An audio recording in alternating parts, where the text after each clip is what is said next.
नमस्कार साथियों, देव पाठशाला दौसा के ऑनलाइन प्लेटफॉर्म पर आप सभी का स्वागत है। मैं लखन सिंह गुर्जर। आज की क्लास में आप सभी को राजस्थान सफाई कर्मचारी भर्ती 2024 की बात करूं या राजस्थान सफाई कर्मचारी रिक्वायरमेंट 2024 की बात करूं, यानी ये भर्ती है राजस्थान सफाई कर्मचारी भर्ती। ये 2012 के नियमों के आधार पर होगी और इसका एक नया नोटिफिकेशन जारी हो चुका है। जो ये नोटिफिकेशन की मैं बात करूं, इसका नया नोटिफिकेशन जो जारी हुआ है उसके मैं बात करूं, सफाई कर्मचारी भर्ती का नया नोटिफिकेशन किस तरीके से जारी हुआ है, यानी सारी चीज़ें हम यहाँ पर जानेंगे राजस्थान सफाई कर्मचारी भर्ती के बारे में।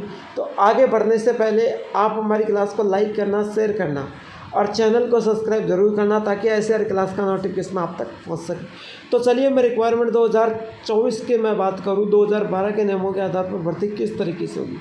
साथियों, मैं आपको बताऊं, यहाँ मैं थोड़ा जूम करके आपको बता देता हूँ। आप यहाँ पर डेट देख रहे होंगे 2012-13, बजट 2012-13 लिख रखा है। तो 2012-13 का ये नोटिफिकेशन है, यानी 2012 का नोटिफिकेशन है। इसमें यहाँ पर लिख रखा है स्वायत्त शासन विभाग राजस्थान जयपुर ASAMI DLB, मुख्य नगर पालिका अधिकारी नगर निगम परिषद पालिका राजस्थान। विषय सफाई कर्मियों के स्वीकृत रिक्त पदों पर नवीन भर्ती के संबंध में।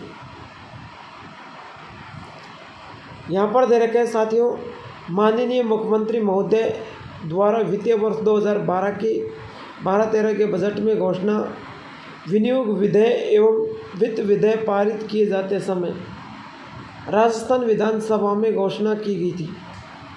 प्रदेश में विभिन्न शहरी स्थानीय निकायों में 2 वर्ष की अवधि में 20,000 सफाई कर्मियों की भर्ती की जाएगी। उस समय 20,000 के पदों पर भर्ती निकली थी।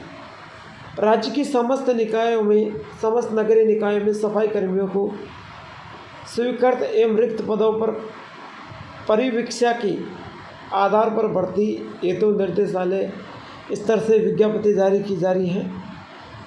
सफाई कर्मियों की भर्ती का संबंध कार्यक्रम बनाए गए हैं, जिसकी प्राप्ति के प्रति भी संकलन की जा रही है। यानी मैं आपको ये इसलिए बता रहा हूँ कि आपको पता लग जाए कि 2012 की भर्ती में क्या क्या नियम थे और ये अलग से क्या क्या जोड़ रहे हैं। इस कार्यक्रम में आपको निर्देशित किया जाता है कि नगरीय निकाय वार आवेदन प्राप्ति अभिलेख, साधारण आवेदनों की जांच एवं प्रक्रिया संपन्न करने हेतु विशेष प्रकोष्ठ बनाया जाए, जिसमें कुशल कार्मिकों के अधिकारियों आवश्यकता अनुसार विश्वसनीय निजी एजेंसियों को उपयोग में लिया जा सकता है। निजी एजेंसी के आवेदन की प्राप्ति, जांच, अभिलेख, साधारण आदि में सहयोग किया जा सकता है, किंतु चयन प्रक्रिया में उनकी भूमिका नहीं रहेगी। उदाहरणार्थ, कई नगर निकायों में कई गवर्नमेंट्स के तहत कई सेवा प्रदाता एजेंसी कार्य कर रही है, जिनका सहयोग लिया जा सकता है। आप दोबारा राजस्थान नगर पालिका सफाई कर्मचारी सेवा अधिनियम 2012 के प्रावधान की पालना करते हुए नियत समयावधि में भर्ती प्रक्रिया संपन्न की जाने की सुनिश्चित करवाओ। यहाँ पर देखो 2012 के नियमों की प्रति है, नगर निकाय रिक्त पदों का विवरण, भर्ती प्रक्रिया की समय सारणी। नीचे जिन जिन विभाग से नोटिफिकेशन पारित हुआ है, जिन्होंने, जैसे निजी सचिव, प्रमुख शासन सचिव, माननीय मुख्यमंत्री महोदय, प्रिय मंत्री महोदय, सचिव महोदय, प्रमुख शासन सचिव महोदय, स्वायत्त शासन विभाग, संभागीय आयुक्त समस्त राजस्थान, जिला कलेक्टर, समस्त जिला कलेक्टर, है ना। यानी जिन जिन लोगों ने इस भर्ती को चालू करवाने का नोटिस दिया है, उनकी यहाँ पर नाम है, पद के नाम। आप देखिए आगे, चयन हेतु समय सारणी। यहाँ पर यह तारीख दे रखी कि इस तारीख से फॉर्म भरा गया था, उससे अपन को अभी कोई मतलब नहीं। संबंधित नगर निकाय का आवेदन इस तारीख से इस तारीख तक किया जाएगा। तो ये नोटिफिकेशन निकला था, ये तारीख दे रखी इतने बजे तक। आवेदन पत्र के आवेदन पत्र परीक्षण का अपूर्ण आवेदनों को निरस्त करने की अंतिम तिथि 15/7/2012। पात्र अभ्यर्थियों का चयन समिति द्वारा अपने विवेक अनुसार चयन कर चयन सूची जारी किए जाने की अंतिम तिथि 15/8/2012 को परीक्षार्थियों को चयनित 30/8/2012 तक किया जाएगा, जहाँ आपकी तिथि 15/9/2012 के तक आपको अंतिम तिथि यहाँ पर दे रखी है इसकी, तो उससे अपनों को कोई मतलब नहीं है। यह अध्यक्ष और सदस्य सचिव इनके नाम है। अध्यक्ष के सदस्य सचिव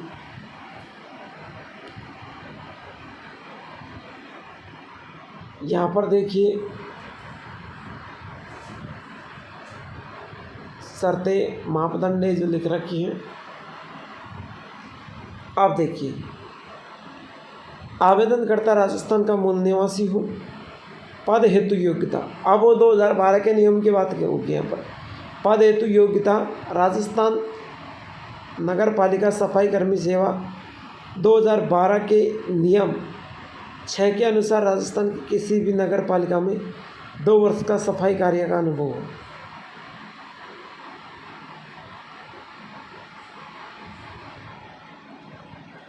कितने वर्ष का? 2 वर्ष का। वही बात आ गई ना, तो ये 2012 के नियमों में है।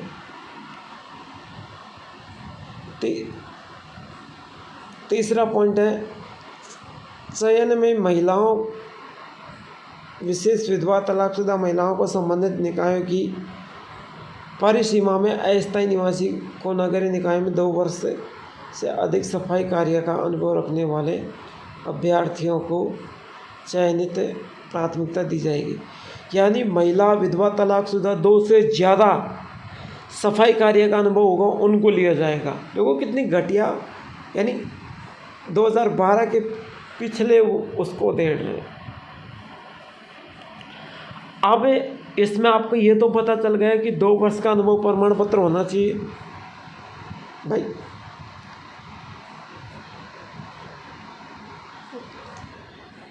अनुभव प्रमाण पत्र 2 ही वर्ष का होना चाहिए, ये तो आपको पता चल गया है ना। अब इसमें महिला जो तलाकशुदा है, विधवा है, उनके पास 2 वर्ष से ज़्यादा का होगा तो उनका पहला नंबर आएगा। नोट यदि आपका आवेदन की संख्या पदों से अधिक होती है तो परंपरागत सफाई कर्मियों से जुड़े परिवार और सदस्यों को प्राथमिकता दी जाएगी। यानी आवेदक की संख्या ज़्यादा होती है तो सफाई कर्मियों से जुड़े, जैसे मान लीजिए 20,000 पद भर्ती है और 20,000 पदों पे भर्ती लेनी है ना, लेकिन अचानक 25,000 कर दी तो 5,000 वो लेंगे जिनके सफाई कर्मियों के परिवार के हैं। अब यहाँ पर 1/1/2012 को 18 वर्ष माना गया था, अधिकतम 35 वर्ष, 5 वर्ष की यहाँ पर छूट दी गई थी। आयु सीमा 50 वर्ष की होगी भूतपूर्व सैनिकों के लिए। तलाकशुदा, विवाह तलाकशुदा महिलाओं के मामले में आयु सीमा नहीं होगी। तो साथियों, कुल मिला के आपको 2 वर्ष का अनुभव प्रमाण पत्र तो बनवा ही लेना है, और ज़रूरी नहीं है 2 वर्ष का हो, और ज़्यादा का बनवा लेना हो तो काम देगा। तो फर्जी मत बनवाना, आपने काम किया होगा तभी बनवाना। अनुसूचित जनजाति, अन्य पिछड़ा वर्ग, विकलांग आदि को नियमानुसार आरक्षण दिया जाएगा। विशेष अन्य पिछड़ा वर्ग को विधि नियमित आरक्षण दिया जाएगा। जाति प्रमाण पत्र राजस्थान सरकार के समक्ष अधिकारी द्वारा जारी ही मान्य होगा। देखो, चयन प्रक्रिया राजस्थान नगर पालिका सफाई कर्मी सेवा 2012 के नियमानुसार आवेदन संख्या के अनुसार यह भर्ती प्रावधानों के अनुसार आपकी 2024 की भर्ती की जाएगी। चयनित अभ्यर्थियों के अनुसार 2 वर्ष के लिए परीक्षा काल में राज्य सरकार द्वारा नियमित परिश्रम प्रिफर्ड रेम्यूनरेशन देय होगा। यह परिश्रम भारत सरकार द्वारा न्यूनतम दैनिक परिश्रम के रूप में होगा। परिवीक्षा अवधि 1 वर्ष तक कार्य संतोषजनक नहीं होने पर बढ़ाई जा सकेगी अथवा सेवा पृथक भी किया जा सकता है। यानी यहाँ पर यह था कि यदि आप 1 वर्ष तक कार्य नहीं समझ में बैठता है तो इसकी तिथि को बढ़ाया जा सकता है। ये बात यहाँ पर इन्होंने कही है। तो इसमें 2 साल का अस्थायी कार्य कर दिया ना।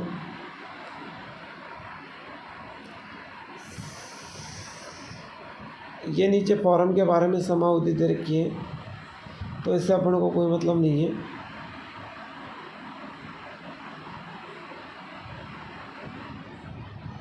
यहाँ पर देखो, किसी भी उम्मीदवार दिनांक 1 जून 2002 को या उससे बाद 2 से अधिक संतान होने की अवस्था में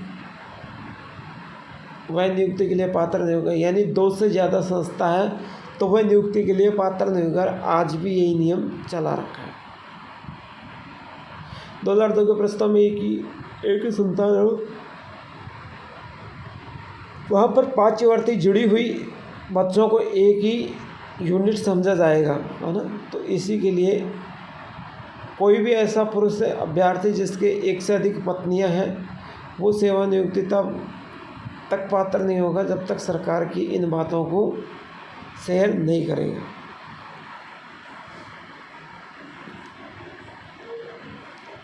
सारी चीज़ें बता के जाऊँगा आज। कोई भी महिला ऐसे अभ्यर्थी से एक ऐसे व्यक्ति से विवाह किया हो जिसके पास पहले से जीवित पत्नी है, इसके नियमानुसार पात्र नहीं होगा। तो कोई भी ऐसा पुरुष महिला अभ्यर्थी 3 से अधिक संतानें हो तो वो भी इस नियम के अनुसार पात्र नहीं होगा। परंतु किसी पुरुष महिला विवाह अभ्यर्थियों को जिसमें पिछले 10 वर्ष से कोई संतान नहीं है, उपनियम में प्रावधान में छूट होगी। यानी ऐसी महिला जिनके पिछले 10 वर्ष से संतान नहीं हुए तो उसको इसमें छूट दी जाएगी।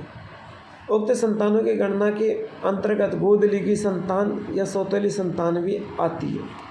यानी आपके पास संतान नहीं है और आपने गोद ले ली तो वो भी इसमें आएगी। अगर आपके संतान सबसे छोटी संतान की आयु 10 वर्ष के न्यूनतम है तो इसमें एक प्रमाण पत्र किसी भी रजिस्ट्रेशन चिकित्सक के साथ शपथ पत्र पेश करना होगा। यहाँ पर रजिस्ट्रेशन शुल्क साथियों उस समय 100 रुपये का अंकित किया गया था और अतिरिक्त जनजातियों के लिए 50 रुपये का किया गया था।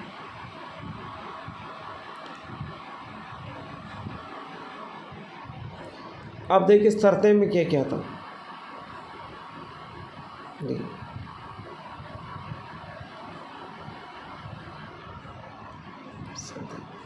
भर्ती प्रक्रिया में नियुक्ति अधिकारी चयन सीमित का अंतिम निर्णय होगा। जन्म तिथि संबंधी जन्म प्रमाण पत्र अथवा समक्ष प्रमाण पत्र के सत्यापन उक्त पत्रों के अभाव में अपूर्ण आवेदनों पर विचार नहीं किया जाएगा। इस बाबत में कोई सूचना नहीं दी जाएगी। उक्त पदों के चयन हेतु आवेदक को यात्रा भत्ता, किसी व्यय का पूर्ण भरण इत्यादि देय नहीं होगा।